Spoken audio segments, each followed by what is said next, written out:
Cinema school ಇದೆ ಅನ್ನೋದೇ ಮರ್ತು ಬಿಟ್ಟಿದ್ದೀನಿ ನಾನು.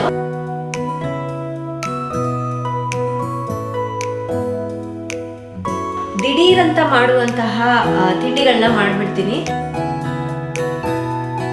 ತಿನ್ಲಿಕ್ಕೂ ಚೆನ್ನಾಗಿರುತ್ತೆ, ಜೊತೆಗೆ ನೋಡ್ಲಿಕ್ಕೂ ಕಲರ್ಫುಲ್ ಆಗಿರುತ್ತೆ.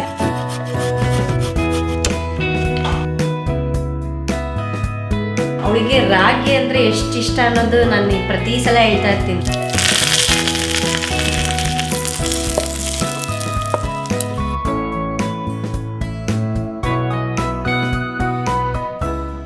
ಹಾಯ್ ಫ್ರೆಂಡ್ಸ್, ರುಚಿ ಪಾಕಶಾಲೆ ಚಾನಲ್ಗೆ ತಮ್ಮೆಲ್ಲರಿಗೂ ಸ್ವಾಗತ. ಸೊ ಸಿಕ್ಕಾಪಟ್ಟೆ ಮಳೆ ಬರ್ತಾ ಇತ್ತು, ಎಚ್ಚರನೇ ಆಗಿಲ್ಲ ನಮಗಂತೂ. ಇವತ್ತು ಸಿನಿಮಾ ಸ್ಕೂಲ್ ಇದೆ ಅನ್ನೋದೇ ಮರ್ತು ಬಿಟ್ಟಿದ್ದೀನಿ ನಾನು. ಅದು ಅಲ್ಲದೆ ನಿನ್ನೆ ಸ್ವಲ್ಪ ತೋಟಕ್ಕೆ ಹೋಗಿದ್ವಿ, ಅಲ್ಲಿ ಸ್ವಲ್ಪ ಬರೋದು ಲೇಟ್ ಆಗಿಬಿಡ್ತು. ಬಂದಮೇಲೆ ಊಟ ಮಾಡಿ ಮಲಗೋಷ್ಟೊತ್ತಿಗೆ ಇನ್ನೂ ಸ್ವಲ್ಪ ಲೇಟ್ ಆಯಿತು. ಈಗ ಹತ್ತತ್ರ 9 o'clock ಆಗಿಬಿಟ್ಟಿದೆ. ಅವಳಿಗೆ 9:30ಗೆ ಸ್ಕೂಲ್ ಇದೆ. ಈಗ ನಾನು ಹೋಗಿ ಪಟ್ಪಟ್ಟನೆ ತಿಂಡಿ ರೆಡಿ ಮಾಡಬೇಕು. ಇಂಥ ಸಂದರ್ಭದಲ್ಲಿ ನಾನು ಏನು ಮಾಡ್ತೀನಿ ಗೊತ್ತಾ, ದಿಢೀರಂತ ಮಾಡುವಂತಹ ತಿಂಡಿಗಳನ್ನ ಮಾಡಿಬಿಡ್ತೀನಿ. ಅದು ಅಲ್ಲದೆ ಇವತ್ತು ಚಿನಿಮಾ ಇಡ್ಲಿ ಕೇಳ್ತಾ ಇದ್ದಾಳೆ. ಅವಳಿಗೆ ರಾಗಿ ಅಂದರೆ ಎಷ್ಟು ಇಷ್ಟ ಅನ್ನೋದು ನಾನು ಪ್ರತಿ ಸಲ ಹೇಳ್ತಾ ಇರ್ತೀನಿ. ರಾಗಿ ಇಡ್ಲಿ, ರಾಗಿ ದೋಸೆ, ಮತ್ತು ರಾಗಿ ನೂಡಲ್ಸ್, ಸೊ ಅದೆಲ್ಲ ಜಾಸ್ತಿ ಇಷ್ಟಪಡ್ತಾಳೆ. ಅದಕ್ಕಾಗಿ ನಾನು ಈ ಥರ ತರಿಸಿಟ್ಕೊಂಡ್ಬಿಡ್ತೀನಿ ಅವಳಿಗೆ ಏನೆಲ್ಲ ಇಷ್ಟ ಆಗುತ್ತೋ ಅದೆಲ್ಲ. ಒಂದು ಕಡೆ ರಾಜು ಮಕ್ಕಳನ್ನ ನೋಡ್ಕೊಳ್ತಾ ಇದ್ದಾರೆ, ಇನ್ನೊಂದು ಕಡೆ ನಾನು ದಿಢೀರಂತ 10 ನಿಮಿಷದಲ್ಲಿ ಇಡ್ಲಿ ಚಟ್ನಿ ಮಾಡ್ತಾ ಇದ್ದೀನಿ. ಫ್ರೆಂಡ್ಸ್, ನಾನಿವತ್ತು 2 ಥರದ ಇಡ್ಲಿನ ಮಾಡ್ತಾ ಇದ್ದೀನಿ. ಇನ್ನು ರವೆದು ಬಂದ್ಬಿಟ್ಟು ನಮ್ಮ ರಾಜುಗೆ, ನಮ್ಮ ಅತ್ತೆಗೆ ಇಷ್ಟ ಆಗುತ್ತೆ. ರಾಗಿದು ಬಂದ್ಬಿಟ್ಟು ನಮ್ಮ ಚಿನಿಮಾಗೆ ಇಷ್ಟ ಆಗುತ್ತೆ. ಹಾಗಾಗಿ 2 ಥರದ್ದು ಕೂಡ ಮಾಡಿಬಿಡ್ತೀನಿ. ಫಸ್ಟು ಒಂದು ಬೌಲ್ಗೆ 1 ಕಪ್ನಷ್ಟು ರಾಗಿ ಇಡ್ಲಿ ಮಿಕ್ಸ್ನ ಹಾಕಿದ್ದೀನಿ. ಒಂದು 3/4 ಕಪ್ನಷ್ಟು ಮೊಸರು ಕೂಡ ಹಾಕ್ತಾ ಇದ್ದೀನಿ. ಈಗ ಇದನ್ನು ಮಿಕ್ಸ್ ಮಾಡ್ಕೊಳ್ಳೋಣ. ಇದಕ್ಕೆ ಮತ್ತೆ ಉಪ್ಪು ಏನು ಹಾಕೋದು ಬೇಡ, ಜಸ್ಟ್ ಈ ರೀತಿ ಮಿಕ್ಸ್ ಮಾಡ್ಕೋಬೇಕು.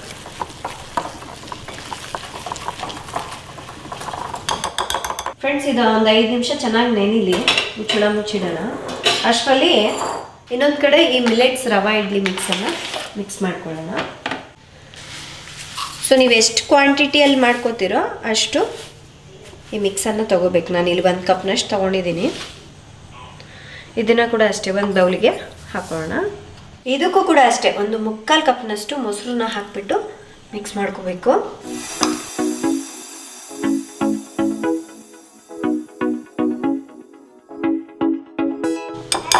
ಇದು ಕೂಡ ಅಷ್ಟೇ ಒಂದು 5 ನಿಮಿಷ ಚೆನ್ನಾಗಿ ನೆನಿಲಿ. ಅಷ್ಟರಲ್ಲಿ ಇನ್ನೊಂದು ಕಡೆ ಇದಕ್ಕೆ ಏನೆಲ್ಲ ಬೇಕೋ ಅದನ್ನು ರೆಡಿ ಮಾಡ್ಕೊಳ್ತೀನಿ.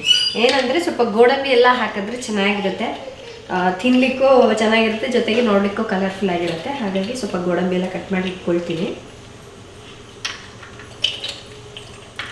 ಈಗ ಇದು ಒಂದು 5 ಮಿನಿಟ್ಸ್ ಆಗಿದೆ. ನಾವು ರಾಗಿದು ಮಿಕ್ಸ್ ಕಲಸಿಟ್ಟಿದ್ವಲ್ವ, ಅದಕ್ಕೆ ಇನ್ನೂ ಒಂದು ಅರ್ಧ ಕಪ್ನಷ್ಟು ಮೊಸರನ್ನ ಹಾಕ್ಕೋತಾ ಇದ್ದೀನಿ. ಇದನ್ನು ಚೆನ್ನಾಗಿ ಮಿಕ್ಸ್ ಮಾಡ್ಕೋಬೇಕು.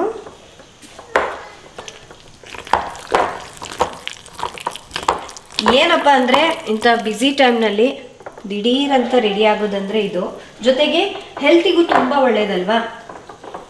ಸೊ ಅದಕ್ಕಾಗಿಯೇ ನಾನು ಇಂಥ ಸಿಚುವೇಶನ್ ಬರುತ್ತೆ ಅಂತ ಗೊತ್ತು ತಂದಿಟ್ಕೊಂಡಿರ್ತೀನಿ ರೆಡಿ ಮಾಡ್ಕೊಳ್ಳಿಕ್ಕೆ. ಯಾವಾಗ ಬೇಕೋ ಅವಾಗ ತಿನ್ನಬೇಕು ಅನಿಸುತ್ತಲ್ವ. ಕೆಲವೊಂದು ಸಲ ಸಂಜೆ ಟೈಮ್ನಲ್ಲಿ ತಿನ್ಬೇಕಂತ ಅನಿಸುತ್ತೆ. ಸೊ ಅಂಥ ಟೈಮ್ನಲ್ಲಿ ಕೂಡ ಈ ಥರ ದಿಢೀರಂತ ಮಿಕ್ಸ್ ಮಾಡಿ ಇಡ್ಲಿ ಮಾಡಿಕೊಟ್ಬಿಡ್ತೀನಿ ಅವಳಿಗೆ. ಇದನ್ನು ಮಿಕ್ಸ್ ಮಾಡಿದ್ದೀನಿ. ಇನ್ನೂ ಒಂದು 5 ನಿಮಿಷ ಹಾಗೆ ಬಿಡೋಣ. ಗೋಡಂಬಿನ 2 ಹೋಳು ಮಾಡ್ಕೋತಾ ಇದ್ದೀನಿ. ಹಾಗೆ ಇದಕ್ಕೆ ಸ್ವಲ್ಪ ಕ್ಯಾರೆಟು ಹಾಕಿದ್ರೆ ಚೆನ್ನಾಗಿರುತ್ತೆ, ಅದನ್ನು ಕೂಡ ತುರಿದಿಟ್ಕೊಳ್ತಾ ಇದ್ದೀನಿ. ಸ್ವಲ್ಪ ಕೊತ್ತಂಬರಿ ಸೊಪ್ಪನ್ನ ಕೂಡ ಕಟ್ ಮಾಡಿಡ್ತಾ ಇದ್ದೀನಿ. ಈಗ ಇದು ಒಂದು 5 ಮಿನಿಟ್ಸ್ ಆಗಿದೆ. ಇನ್ನೊಂದು ಅರ್ಧ ಕಪ್ನಷ್ಟು ಮೊಸರನ್ನ ಹಾಕ್ಕೊಂಡು ಮಿಕ್ಸ್ ಮಾಡ್ಕೊಳ್ಳೋಣ.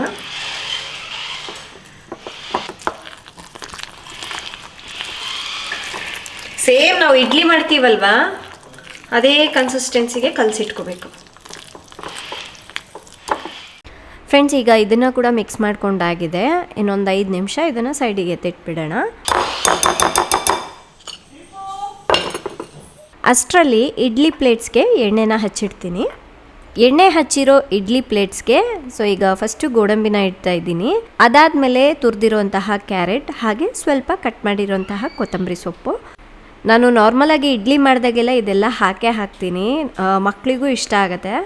2 ಪ್ಲೇಟ್ಸ್ನ ಈ ರೀತಿ ನಾನು ರೆಡಿ ಮಾಡಿಟ್ಕೊಂಡಿದ್ದೀನಿ. ಈಗ ಹಿಟ್ಟನ್ನ ಹಾಕೊಳ್ಳೋಣ. ಇದು ಹೆಲ್ದಿ ಮಿಲೆಟ್ ಇಡ್ಲಿ ಮಿಕ್ಸ್. ಸಿರಿಧಾನ್ಯಗಳಿಂದ ಇದನ್ನು ಮಾಡಿರ್ತಾರೆ. ಕೇವಲ 10-15 ನಿಮಿಷದಲ್ಲೇ ಈಸಿಯಾಗಿ ಕುಕ್ ಮಾಡಬಹುದು. ಇಂತಹ ಹೆಲ್ದಿ ಇಡ್ಲಿಗಳನ್ನು ಬ್ರೇಕ್ಫಾಸ್ಟ್ ಆಗಿ ತಗೊಳ್ಳೋದ್ರಿಂದ ಒಳ್ಳೆ ಪ್ರೋಟೀನ್ ಮತ್ತು ವಿಟಮಿನ್ ಸಿಗೋದಲ್ಲದೆ ಈಸಿಯಾಗಿ ಡೈಜೆಷನ್ ಆಗುತ್ತೆ. ಈಗ ಇಡ್ಲಿ ಪ್ಲೇಟ್ಸ್ಗೆ ಹಿಟ್ಟನ್ನ ಹಾಕಿ ರೆಡಿ ಮಾಡಿ ಇಟ್ಟಿದ್ದೀನಿ. ಫ್ರೆಂಡ್ಸ್, ಇನ್ನೊಂದು ಕಡೆ ಇಡ್ಲಿ ಪಾತ್ರೆಯಲ್ಲಿ ನೀರನ್ನ ಹಾಕಿ ಕುದಿಯಕ್ಕೆ ಇಟ್ಟಿದ್ದೀನಿ. ಈಗ ರೆಡಿ ಮಾಡಿರೋ ಇಡ್ಲಿ ಪ್ಲೇಟ್ಸ್ನ ಒಂದೊಂದಾಗಿ ಇದರಲ್ಲಿ ಇಡೋಣ.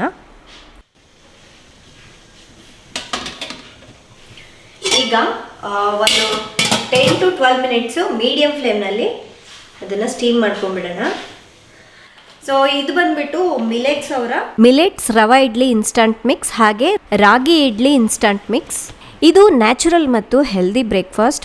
ಇದರಲ್ಲಿ ಪ್ರೋಟೀನ್ ಮತ್ತು ಫೈಬರ್ ಚೆನ್ನಾಗಿ ಸಿಗುತ್ತೆ, ಯಾಕೆಂದ್ರೆ ಇದರಲ್ಲಿ ಸಿರಿಧಾನ್ಯ ಮಿಕ್ಸ್ ಇದೆ, ಆದ್ರಿಂದ ಹೆಲ್ತಿಗೂ ಕೂಡ ಒಳ್ಳೇದು. ಇಲ್ಲಿ ಮೇಲಿರುವ ನಂಬರ್ಗೆ ನೀವು ಕಾಲ್ ಮಾಡಿ ಆರ್ಡರ್ ಮಾಡೋದಾಯ್ತು ಅಂದ್ರೆ ಫ್ರೀ ಹೋಮ್ ಡೆಲಿವರಿ ಕೊಡ್ತಾರೆ. ಅಷ್ಟರಲ್ಲಿ ಇನ್ನೊಂದ್ ಕಡೆ ನಾನು ಚಟ್ನಿನ ಕೂಡ ರೆಡಿ ಮಾಡ್ಕೊಂಡ್ಬಿಡ್ತೀನಿ. ಫ್ರೆಂಡ್ಸ್, ಈಗ ಇದಕ್ಕೆ ದಿಢೀರ್ ಅಂತ ರೆಡಿ ಆಗುವಂತಹ ಕಾಯಿ ಚಟ್ನಿಯನ್ನು ಮಾಡ್ತಾ ಇದ್ದೀನಿ. ಇದಕ್ಕೆ ಕಾಯಿ, ಶುಂಠಿ, ಬೆಳ್ಳುಳ್ಳಿ, ಹಸಿಮೆಣಸಿನ್ಕಾಯಿ, ಕೊತ್ತಂಬರಿ ಸೊಪ್ಪೆಲ್ಲ ಹಾಕಿ ರುಬ್ಕೋತಾ ಇದ್ದೀನಿ.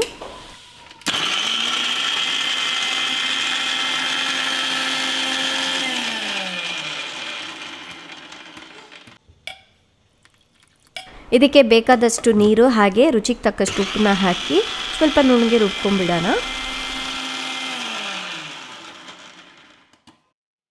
ಈ ರುಬ್ಬಿರೋ ಚಟ್ನಿನ ಒಂದು ಬೌಲ್ಗೆ ಹಾಕ್ಕೊಳ್ಳೋಣ.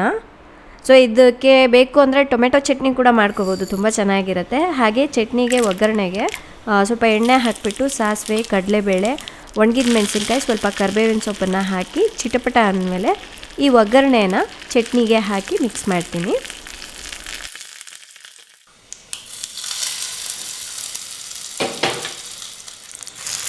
ಚಟ್ನಿ ಕೂಡ ರೆಡಿ ಆಯಿತು.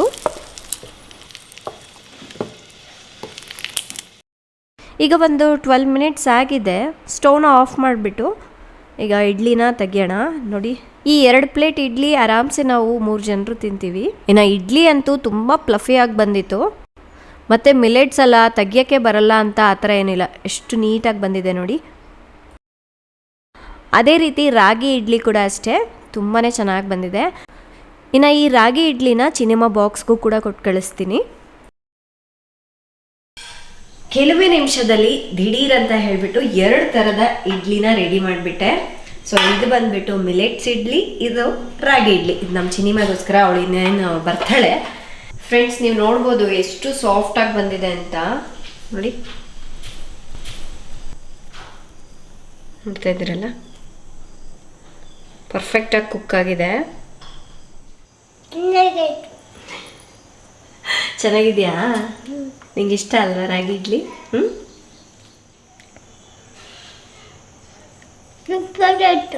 ಸೂಪರ್ ಆಗಿದೆಯಾ? ಏನದು? ಕಾಜು ಇದು.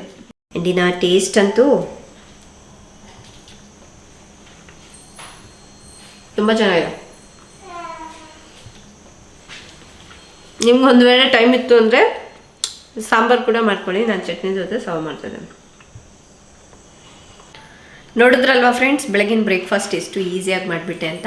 ಸೊ ನಿಮಗೂ ಕೂಡ ಈ ಇಡ್ಲಿ ಇನ್ಸ್ಟಂಟ್ ಮಿಕ್ಸ್ ಬೇಕು ಅಂದರೆ ನಾನು ಕೆಳಗಡೆ ಡಿಸ್ಕ್ರಿಪ್ಷನಲ್ಲಿ ಎಲ್ಲ ಡೀಟೇಲ್ಸ್ ಕೊಟ್ಟಿರ್ತೀನಿ. ಹಾಗೆ ಸ್ಕ್ರೀನ್ ಮೇಲೆ ನಂಬರ್ ಕೂಡ ಕೊಟ್ಟಿರ್ತೀನಿ, ನೀವು ಡೈರೆಕ್ಟಾಗಿ ಕಾಲ್ ಮಾಡಿ ಕೂಡ ಆರ್ಡರ್ ಮಾಡ್ಬೋದು. ಇಲ್ಲಿ ಮೇಲಿರುವ ನಂಬರ್ಗೆ ನೀವು ಕಾಲ್ ಮಾಡಿ ಆರ್ಡರ್ ಮಾಡೋದಾಯಿತು ಅಂದರೆ ಫ್ರೀ ಹೋಮ್ ಡೆಲಿವರಿ ಕೊಡ್ತಾರೆ. ಸೊ ಇವತ್ತಿನ ರೆಸಿಪಿ ತಮ್ಮೆಲ್ಲರಿಗೂ ಇಷ್ಟ ಆಗಿದೆ ಅಂದ್ಕೊಳ್ತಾ ಇದ್ದೀನಿ. ಇಷ್ಟ ಆದರೆ ಪ್ಲೀಸ್ ಲೈಕ್ ಮಾಡಿ, ಶೇರ್ ಮಾಡಿ. ನಾಳೆ ಇನ್ನೊಂದು ಹೊಸ ರೆಸಿಪಿಯೊಂದಿಗೆ ಮತ್ತೆ ಸಿಗೋಣ. ಅಲ್ಲಿವರೆಗೂ ಟೇಕ್ ಕೇರ್, ಬಾಯ್.